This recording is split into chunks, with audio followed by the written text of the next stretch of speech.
নির্বাচনের দাবি সুকৌশলে অপরাধে গণ্য হচ্ছে বললেন তারেক রহমান। বিরাজনীতি কারণে হুমকিতে পড়বে গণতন্ত্র। আওয়ামী লীগের বিচার ও সংস্কারের আগে নির্বাচন নয় বললেন নাহিদ। পাড়া মহল্লায় গণ আদালত স্থাপনের ঘোষণা। সোমবার লন্ডন থেকে দেশে ফিরছেন বিএনপি চেয়ারপারসন বেগম খালেদা জিয়া। সঙ্গে আসছেন 2 পুত্রবধূ। এবং পতাকা বৈঠকে 2 বাংলাদেশিকে ফিরিয়ে দিল বিএসএফ। আটক 2 ভারতীয়কে হস্তান্তর করল বিজিবি।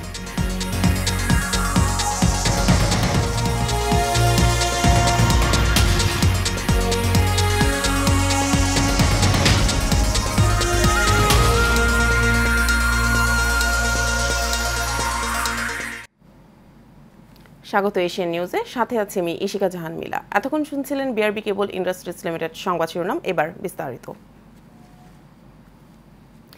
রাজনৈতিক দলের নির্বাচনের দাবি সুকৌশলে অপরাধে গণ্য হচ্ছে বলে অভিযোগ করেছেন বিএনপির ভারপ্রাপ্ত চেয়ারম্যান তারেক রহমান। শুক্রবার সকালে জাতীয় প্রেস ক্লাবে এবি পার্টির 5ম প্রতিষ্ঠা বার্ষিকীতে লন্ডন থেকে ভার্চুয়ালি যুক্ত হয়ে একথা বলেন তিনি। তারেক রহমান বলেন, রাজনৈতিক দলকে অবজ্ঞা করে বিরাজনীতি কারণে গণতন্ত্র হুমকিতে পড়বে। আরও জানাচ্ছেন শরীফুল ইসলাম। এবি পার্টির 5ম প্রতিষ্ঠা বার্ষিকী উপলক্ষে জাতীয় প্রেস ক্লাবে আলোচনা সভার আয়োজন করে দলটি। অনুষ্ঠানে লন্ডন থেকে ভার্চুয়ালি যুক্ত হয়ে বিএনপির ভারপ্রাপ্ত চেয়ারম্যান তারেক রহমান বলেন, সংস্কার নিয়ে অন্তর্বর্তী সরকারের কালক্ষেপণে জনমনে সংশয় সৃষ্টি হয়েছে। অত্যন্ত সুকৌশলে দেশে এমন একটি আবহাওয়া তৈরির অপচেষ্টা চলছে যেখানে নির্বাচন অনুষ্ঠানের দাবি করাটাই যেন একটি অপরাধ। জাতীয় নির্বাচন অনুষ্ঠান নিয়ে অবজ্ঞা সূচক বক্তব্য মন্তব্য কিন্তু পলাতক স্বৈরাচারকেই আনন্দ দেয়। অপরপক্ষে এটি গণতান্ত্রিকামী জনগণের জন্য কিন্তু অপমানজনক। দেশের প্রতিটি রাজনৈতিক দল সংস্কারের পক্ষে, তারপরেও সংস্কার নিয়ে অন্তর্বর্তীকালীন সরকার কেন এত সময় ক্ষেপণ করছেন, এ নিয়েও জনগণের মনে ধীরে ধীরে প্রশ্ন বেড়েই চলেছে। এ সময় তিনি বলেন, বিরাজনীতিকরণ করলে গণতন্ত্র হুমকির মুখে পড়বে। রাজনৈতিক দলগুলোকে অবজ্ঞা এবং জনগণের রায়কে অবহেলা করে বিরাজনীতিকরণকে উৎসাহিত করা হলে সেটি শেষ পর্যন্ত গণতন্ত্রকেই ঝুঁকির মধ্যে কিন্তু ফেলে দেবে। অন্তর্বর্তীকালীন সরকারের প্রতি আবারও আজ এই অনুষ্ঠানের মাধ্যমে আহ্বান জানিয়ে বলতে চাই, সুনির্দিষ্টভাবে জাতীয় নির্বাচনের রোডম্যাপ ঘোষণা করুন। কিতাবি সংস্কার দিয়ে ফেসিবাদ ঠেকানো যাবে না বলেও মন্তব্য করেন তারেক রহমান। কিতাবি কিংবা পুঁথিগত সংস্কার দিয়ে স্বৈরাচার বা ফ্যাসিবাদ ঠেকানো যায় না। সংবিধান বা আইন না মানের কারণেই মানুষ ফ্যাসিবাদী হয়ে ওঠে। জনগণকে রাজনৈতিক এবং অর্থনৈতিক ক্ষমতা নিশ্চিত করা না গেলে শেষ পর্যন্ত কোনো সংস্কারই বোধহয় টেকসই হয় না। অন্তর্বর্তী সরকার আওয়ামী লীগের বিচার না করলেও পরবর্তী গণতান্ত্রিক সরকার বিচার করবে বলেও জানান বিএনপির ভারপ্রাপ্ত চেয়ারম্যান। দেশের স্বার্থের প্রশ্নে বাংলাদেশের পক্ষের প্রত্যেকটি রাজনৈতিক দলের অবস্থান এক এবং অভিন্ন। Shariful Islam, Asian television, Dhaka. আওয়ামী লীগের বিচার ও নিষিদ্ধের দাবিতে সারা দেশে প্রতিটা পাড়া মহল্লায় গণ আদালত স্থাপন করা হবে বলে জানিয়েছে জাতীয় নাগরিক পার্টির আহ্বায়ক নাহিদ ইসলাম। শুক্রবার বিকেলে রাজধানীতে আওয়ামী লীগকে নিষিদ্ধের দাবিতে আয়োজিত সমাবেশে কথা বলেন তিনি। এ সময় তিনি আরও বলেন, আওয়ামী লীগের বিচার এবং প্রয়োজনীয় সংস্কারের আগে জাতীয় নির্বাচন হতে দেওয়া হবে না। শাকত হোসেনের ক্যামেরায় মেহরাব সুমনের রিপোর্ট। আওয়ামী লীগের নিষিদ্ধের দাবিতে রাজধানীর বাইতুল মোকাররম মসজিদের দক্ষিণ গেটে বিক্ষোভ সমাবেশের আয়োজন করে জাতীয় নাগরিক পার্টি। সমাবেশে জাতীয় নাগরিক পার্টির আহ্বায়ক নাহিদ ইসলাম সহ কেন্দ্রীয় নেতারা উপস্থিত হন। অনুষ্ঠানে কেন্দ্রীয় নেতারা আওয়ামী লীগের নিষিদ্ধের জোর দাবি জানান। খুনিরা কি এই বাংলাদেশে রাজনীতি করতে পারবে? সন্ত্রাসীরা কি এই বাংলাদেশে রাজনীতি করতে পারবে? আমরা এই বাংলাদেশে খুনি সন্ত্রাসী আওয়ামী লীগের নিষিদ্ধ চাই কিনা? আমরা খুনি হাসিনার ফাঁসি চাই কিনা? ডক্টর মোহাম্মদ ইউনূস আপনি এই আহত এবং শহীদদের রক্তের উপরে দাঁড়িয়ে আমরা আপনাকে ক্ষমতায় বসিয়েছি। আমরা আপনার কাছে কোনো অনুরোধ করছি না, আমরা কোনো দাবি করছি না, আমরা আমাদের সিদ্ধান্ত জানিয়ে দিচ্ছি, আওয়ামী লীগকে নিষিদ্ধ করতে হবে। সমাবেশে মামলা বাণিজ্য ও রাজনৈতিক ছত্রছায়ায় আওয়ামী লীগের পুনর্বাসন হচ্ছে বলেও অভিযোগ করেন এনসিপির আহ্বায়ক নাহিদ ইসলাম। আমরা দেখছি দুঃখের সাথে যাদেরকে গ্রেফতার করা হচ্ছে তারা জামিনে মুক্তি পেয়ে যাচ্ছে, বিভিন্ন জায়গায় মামলা বাণিজ্য করা হচ্ছে এবং বিভিন্ন রাজনৈতিক দলের আশ্রয়ে আওয়ামী লীগ তৃণমূলে পুনর্বাসিত হওয়ার পরিকল্পনা করছে। অবিলম্বে এই জুলাই ঘোষণাপত্র দিতে হবে এবং আমরা যে জুলাই সনদের কথা বলছি, যে মৌলিক সংস্কারের ভিত্তিতে রাষ্ট্র কাঠামোর আমূল পরিবর্তন, শাসন ব্যবস্থার আমূল পরিবর্তন করে রাজনৈতিক ঐক্যমত্যের ভিত্তিতে মৌলিক সংস্কারের উদ্দেশ্যে জুলাই সনদ কার্যকর করতে হবে। এ সময় জাতীয় পার্টি সহ আওয়ামী দোসরদের নিষিদ্ধেরও দাবি জানানো হয়। আওয়ামী লীগের দোসর জাতীয় পার্টি যারা 90-এর স্বৈরাচার। Mehrab Suman, Asian television, Dhaka. 4 মাস পর সোমবার লন্ডন থেকে দেশে ফিরছেন বিএনপির চেয়ারপারসন খালেদা জিয়া। সঙ্গে আসছেন তার 2 পুত্রবধূ জোবাইদা রহমান ও সৈয়দা শামিলা রহমান। বিএনপি মহাসচিব মির্জা ফখরুল ইসলাম আলমগীর গণমাধ্যমকে এ তথ্য জানান। শুক্রবার দুপুরে মিডিয়া সেলের সদস্য সাইরুল কবির খান এ তথ্য নিশ্চিত করেছেন। গত 8 জানুয়ারি উন্নত চিকিৎসার জন্য কাতারের আমিরের পাঠানো বিশেষ এয়ার অ্যাম্বুলেন্সে লন্ডন যান খালেদা জিয়া। টানা 17 দিন লন্ডন ক্লিনিকে বিশেষজ্ঞ চিকিৎসক অধ্যাপক প্যাট্রিক ক্যান্ডি ও অধ্যাপক জেনিফার ক্রসের তত্ত্বাবধানে চিকিৎসাধীন ছিলেন। পরে 25 জানুয়ারি থেকে তারেক রহমানের বাসায় তাদের অধীনে চিকিৎসাধীন রয়েছেন খালেদা জিয়া। বর্তমানে তিনি সুস্থ রয়েছেন বলে জানিয়েছেন বিএনপির একাধিক নেতা। দেশ ও জনগণের স্বার্থে ষড়যন্ত্রকারীদের প্রতিহত করতে সবাইকে ঐক্যবদ্ধ থাকার আহ্বান জানিয়েছেন জামায়াতে ইসলামের সেক্রেটারি জেনারেল অধ্যাপক মিয়া গোলাম পরওয়ার। শুক্রবার সকালে খুলনার ঐতিহ্যবাহী শিরোমণি হাফিজিয়া মাদ্রাসার প্রাক্তন ছাত্র পুণ্যমিলনী অনুষ্ঠানে প্রধান অতিথির বক্তব্যে তিনি একথা বলেন। এ সময় উপস্থিত ছিলেন হাফেজ ডক্টর ABM ইউনুস, ডক্টর সম খালিদুজ্জামান, হেমকো গ্রুপের পরিচালক কবির হোসেন তালুকদার ও হাফেজ আমিনুল ইসলাম সহ অনেকে।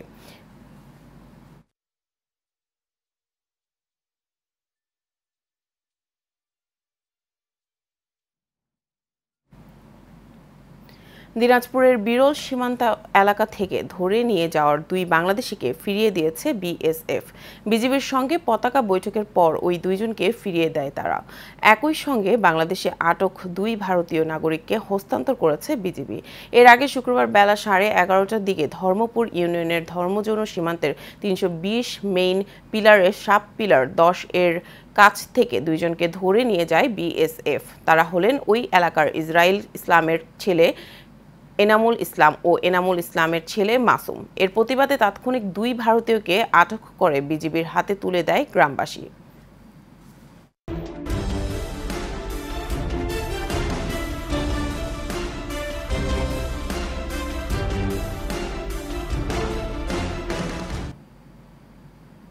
কয়েক দফায় মেয়াদ বাড়লেও শেষ হয়নি দিনাজপুরের পার্বতীপুর উপজেলার চণ্ডীপুর ইউনিয়নের নির্মাণাধীন 2 ব্রিজের কাজ।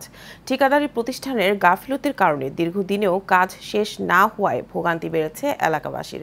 এদিকে নির্ধারিত সময়ের মধ্যে কাজ শেষ না হলে প্রয়োজনীয় ব্যবস্থা নেয়ার কথা জানিয়েছেন সংশ্লিষ্ট কর্তৃপক্ষ। প্রতিনিধি জাকারিয়া হোসেনের প্রতিবেদনে বিস্তারিত জানাচ্ছেন নূর মোহাম্মদ ভুইয়া। 2021 সালের ডিসেম্বর মাসে দিনাজপুরের পার্বতীপুর উপজেলায় চণ্ডীপুর ইউনিয়ন দিয়ে বয়ে যাওয়া ছোট যমুনা নদীর উপর 2টি ব্রিজের নির্মাণ কাজ শুরু হয়।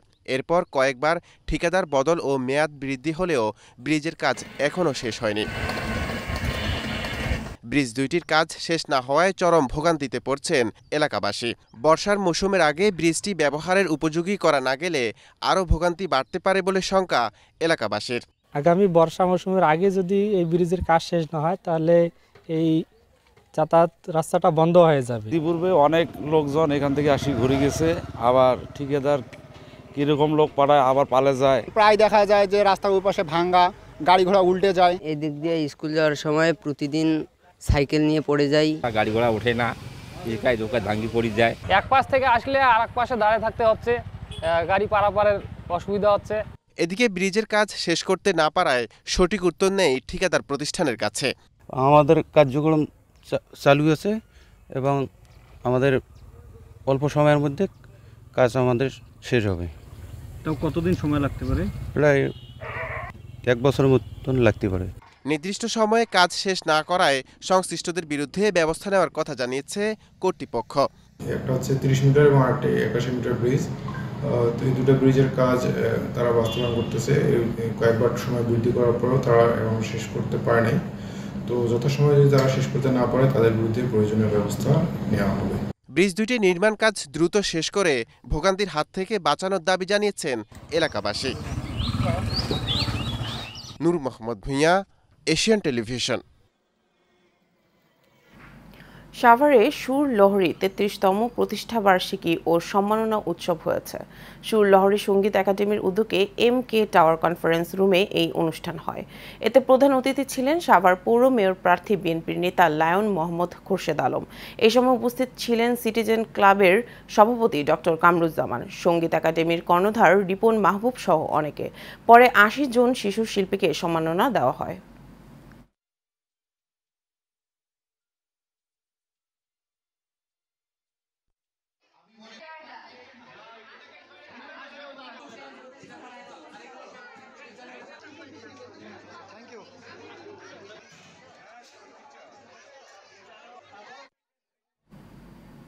টাঙ্গাইলে ঘাটাইলে বিএনপির ঘাটাইল উপজেলা ও পৌর শাখা কার্যালয়ের উদ্বোধন করা হয়েছে।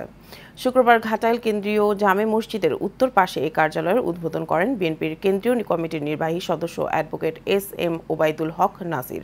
উপজেলা বিএনপির সভাপতি সিরাজুল হক ছানার সভাপতিত্বে ও সাধারণ সম্পাদক হাজী বিল্লাল হোসেন পরিচালনায় এ সময় আরও বক্তব্য রাখেন পৌর বিএনপির সভাপতি বীর মুক্তিযোদ্ধা আব্দুল বাসেত করিম সহ অন্যান্যরা।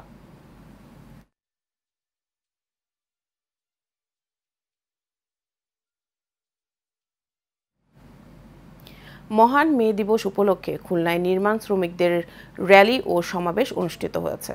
নগরীর গল্লামারী এলাকায় সেনা কল্যাণ সংস্থার শিল্প প্রতিষ্ঠান এলিফ্যান্ট ব্র্যান্ড ও সেনা সিমেন্টের আয়োজনে এই বর্ণাঢ্য র্যালি ও সমাবেশ অনুষ্ঠিত হয়।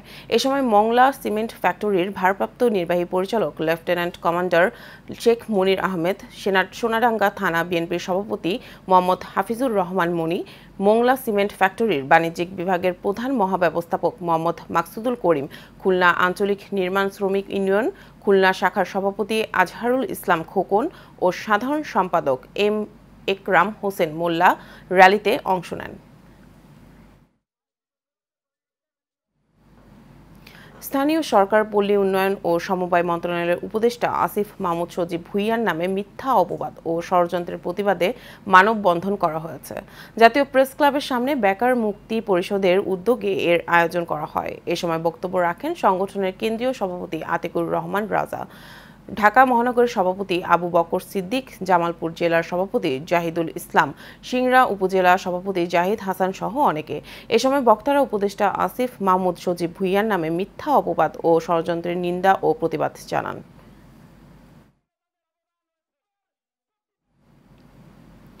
নেত্রকোনার পূর্বধলায় বিএনপি নেতা ও AH শহীদুল্লাহ ইমরানের নেতৃত্বে আন্তর্জাতিক মহান মে দিবস 2025 উদযাপিত হয়েছে।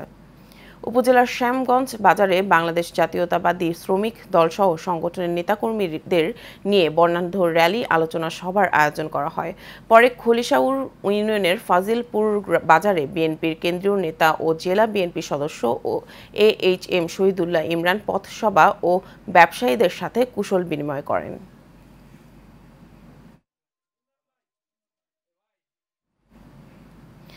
অবৈধভাবে সাইনবোর্ড ঝুলিয়ে চাঁদাবাজির প্রতিবাদে নীলফামারীতে মানববন্ধন কর্মসূচি পালন করা হয়েছে। সৈয়দপুর বাস টার্মিনাল ট্রাফিক মোড়ে এই মানববন্ধন করা হয়।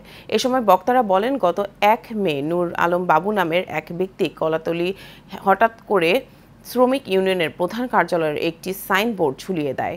এরপর সেখান থেকে শুরু করেন চাঁদাবাজি, অথচ তিনি শ্রমিক ইউনিয়নের কোনো সদস্য নন।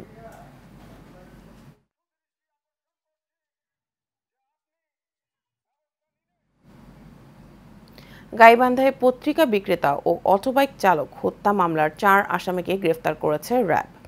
শুক্রবার মধ্যরাতে তথ্য প্রযুক্তির ব্যবহার ও গোপন সংবাদের ভিত্তিতে র্যাব বিভিন্ন স্থানে অভিযান চালিয়ে গাইবান্ধা পৌরসভার বানিয়ারজান গ্রামের কবির আলম, থানসিনপুর কাচারি গ্রামের রাসেল মিয়া, সাদুল্লাপুর উপজেলার বুজরুক পাটানুসা গ্রামের শহীদুল ইসলাম বাবু ও ক্ষুদ্র রসুলপুর গ্রামের রাশেদ মণ্ডলকে আটক করে। এ সময় আসামি রাশেদ মণ্ডলের গ্যারেজ থেকে ছিনতাইকৃত অটো মিশুকটি উদ্ধার করা হয়। গত 25 এপ্রিল ভোরে গাইবান্ধা শহরের স্টেডিয়াম সংলগ্ন সড়কে দুর্বৃত্তদের ছুরিকাঘাতে আনিস মিয়া ঠান্ডা নিহত হন।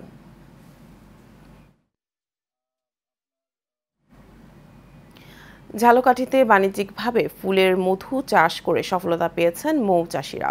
প্রাকৃতিকভাবে ফুল থেকে আহরণ করা খাঁটি মধুর বাজারে রয়েছে বেশ চাহিদা। এতে ভালো দর পাওয়ায় লাভবান হচ্ছেন চাষিরা। স্থানীয় চাহিদা মিটিয়ে সরবরাহ করা হচ্ছে দেশের বিভিন্ন জায়গায়। মৌচাষীদের প্রশিক্ষণ ও সহযোগিতার কথাও জানিয়েছে বিসিক কর্তৃপক্ষ। ঝালকাঠি প্রতিনিধি মানিক আশ্চর্যের পাঠানো রিপোর্ট জানাচ্ছেন শেখ ফাহিম। তিল, সূর্যমুখী, সরিষাসহ নানা ফুলের বাগানে সাজানো হয়েছে শত শত মৌবাক্স। সেখান থেকেই সংগ্রহ করা হচ্ছে খাঁটি মধু। ঝালকাঠির তরুণ উদ্যোক্তা ওয়াহিদুল ইসলাম রানা 2018 সালে মাত্র 80টি বাক্স নিয়ে শুরু করেন মৌচাষ। লাভজনক হওয়ায় বর্তমানে জেলার বিভিন্ন জায়গায় 5 শতাধিক বাক্স বসিয়ে প্রতি সপ্তাহে সংগ্রহ করছেন 25 থেকে 30 মণ মধু। এই মৌমাছির দিক দিয়ে আমি লাভজনক হওয়ায় আমি প্রায় পাঁচটা খামার করছি। 5টা খামারে আমার প্রায় 500-র উপরে মৌমাছির বক্স আছে এবং আমি এই জেলায় তিল এবং সূর্যমুখী মধু সংগ্রহ করি এবং এবছর আমার টার্গেট 30 থেকে 35 মণ মধু সংগ্রহ করতে পারবো। বাজারে প্রতি মণ মধু বিক্রি হচ্ছে 22,000 টাকা দরে, আর খুচরা বাজারে প্রতি কেজির দাম 700 টাকা। খাঁটি ও প্রাকৃতিক মধু কম দামে পাওয়ায় মৌ খামারে প্রতিদিন ভিড় করছেন ক্রেতারা। এই মধু স্থানীয় চাহিদা মিটিয়ে সরবরাহ করা হচ্ছে দেশের বিভিন্ন এলাকায়। ওয়াহিদুল ইসলাম রানা দীর্ঘদিন ধরে আমাদের এলাকায় মধু চাষ করছে, অর্গানিক পদ্ধতিতে মধু চাষ করছে। এই মধু চাষ লাভবান হওয়ায় উনি এখন ব্যাপক আকারে মধু চাষ করছে। তো আমরা এখানে যে বক্সগুলো পাঠাইছি, পাঠানোর পরে মনে করেন আপনাদের এখানে এটা কি বলে তিলের মধুটা সংগ্রহ করার জন্য আসছি। এখানে আমরা বক্স পাঠানোর পর আমাদের এখন মধু মোটামুটি পরিপূর্ণ হয়েছে। আমাদের মধু সংগ্রহ করার কাজে সর্বপ্রথম হচ্ছে মৌমাছি পালন করতে হয়। মৌমাছি পালন করার মধ্যে এর মধ্যে 3 শ্রেণীর মৌমাছি থাকে। একটা হচ্ছে মদ্দা মাছি, একটা রানী মাছি, আর একটা হচ্ছে শ্রমিক মাছি। শ্রমিক মাছির কাজ হচ্ছে ফুল থেকে মধু সংগ্রহ করে বক্সে রাখার পরে আমরা এটা মেশিন দিয়ে সংগ্রহ করার পরে বাজারজাত করি। মৌচাষীদের প্রশিক্ষণ দেয়া সহ সব ধরনের সহযোগিতা করা হচ্ছে বলে জানান এই কর্মকর্তা। ঝালকাঠি জেলার কাঠালিয়া উপজেলার ওয়াহিদুল ইসলাম রানা নামে একজন শিল্প উদ্যোক্তা দীর্ঘদিন ধরে মধু চাষের সাথে জড়িত। এই শিল্প উদ্যোক্তা বর্তমান সময়ে প্রতি মাসে প্রায় 15 থেকে 20 মণ মধু উৎপাদন করেন। ঝালকাঠি জেলায় এবছর 1000 বাক্স বসিয়ে প্রায় 10,000 কেজি মধু উৎপাদনের লক্ষ্য নির্ধারণ করেছেন মৌচাষীরা। Sheikh Fahim, Asian television. চট্টগ্রামে আন্তর্জাতিক শ্রমিক দিবস উদযাপন উপলক্ষে Bangladeshi garments trade union federation এর আয়োজনে হাজারো শ্রমিকদের সাথে নিয়ে পালিত হয়েছে মহান মে দিবস। সংগঠনের প্রতিষ্ঠাতা কেন্দ্রীয় সাধারণ সম্পাদক জনাব মোর্শেদ আলমের নেতৃত্বে মে দিবসের মিছিলে যোগ দেন গার্মেন্টস ও বিভিন্ন শিল্প সেক্টরের কর্মরত শ্রমিকরা। উক্ত র্যালিতে প্রধান অতিথি হিসেবে বক্তব্য রাখেন সংগঠনের সংগ্রামী সাধারণ সম্পাদক মোর্শেদ আলম। এছাড়াও উক্ত সংগঠনের আইন বিষয়ক উপদেষ্টা অ্যাডভোকেট এস.এম. শাহাবুদ্দিন এবং কৃষিবিদ রফিকুল ইসলাম সহ অনেকে ছিলেন। চট্টগ্রামে বিল্ডকম এর উদ্যোগে ঈদ পুনর্মিলনী ও ছাত্রছাত্রীদেরকে সংবর্ধনা দেওয়া হয়েছে। দুপুরে হাজিরপুর বাগানবাড়িতে আয়োজিত অনুষ্ঠানে প্রতিষ্ঠানের সহকারী ব্যবস্থাপনা পরিচালক ভুলন বড়ুয়ার সভাপতিত্বে ও পরিচালক হোসাইন ফারুকের সঞ্চালনায় প্রধান অতিথি ছিলেন চসিক মেয়র ডক্টর শাহাদাত হোসেন। এ সময় উপস্থিত ছিলেন মহানগর বিএনপির যুগ্ম আহ্বায়ক ইয়াসিন চৌধুরী লিটন, বাউজিদ থানার ভারপ্রাপ্ত কর্মকর্তা আরিফুর রহমান।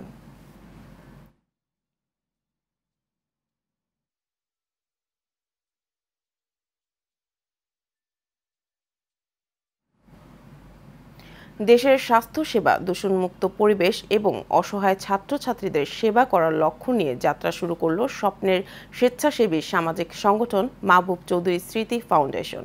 চট্টগ্রাম নগরীর জামাল খানের ডিসি হিল এলাকায় সংগঠনের অস্থায়ী কার্যালয়ে এ উপলক্ষে আলোচনা সভা হয়। সংগঠনটি নির্দিষ্ট লক্ষ্যে এগিয়ে নিয়ে যাওয়ার জন্য সদস্যরা কাজ করবেন বলে আশা প্রকাশ করেছেন সংগঠনের উপদেষ্টা মণ্ডলী প্রধান সাজেদা মাহবুব। উপস্থিত ছিলেন ফাউন্ডেশনের সাধারণ সম্পাদক মোহাম্মদ ফখরুদ্দিন, উপদেষ্টা ইঞ্জিনিয়ার মাহবুব চৌধুরী, মোহাম্মদ জসিমউদ্দিন সহ অনেকে। শেষ করব এশিয়ান নিউজ। তার আগে বিআরবি কেবল ইন্ডাস্ট্রিজ লিমিটেড সংবাদ শিরোনামগুলো জানাবো আরও একবার।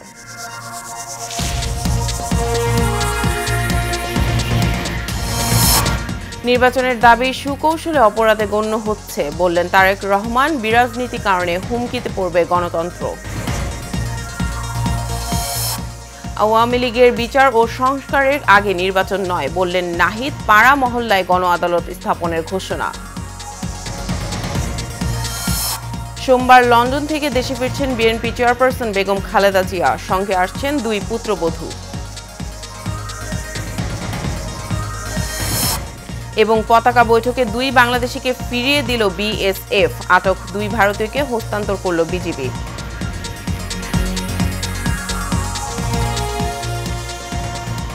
এশিয়া নিউজে পর্যন্তই। পরবর্তী সংবাদ দেখার আমন্ত্রণ রইল সবাইকে। ধন্যবাদ।